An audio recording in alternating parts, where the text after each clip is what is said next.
الاسم؟ الفريق الأول الركن أياد فتيح خليفة الراوي. المتهم أياد فتيح خليفة الراوي. المهنة؟ ضابط في الجيش العراقي الباسل. ضابط في الجيش العراقي سابقا. الاسم؟ سبعاوي إبراهيم الحسن. المتهم سبعاوي إبراهيم الحسن. المهنة؟ مستشار في رئاسة الجمهورية. مستشار في رئاسة الجمهورية سابقا. الاسم؟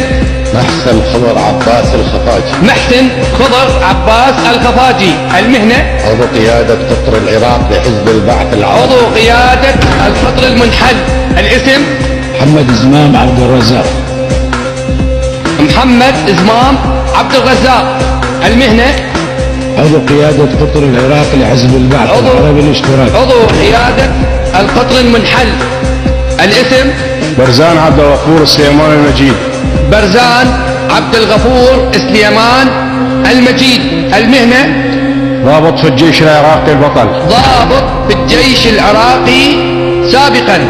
الاسم؟ الفريق عبد حميد محمود الخطاب. عبد حميد محمود الخطاب. المهنة؟ ضابط في الجيش العراقي البطل. ضابط في الجيش العراقي سابقا.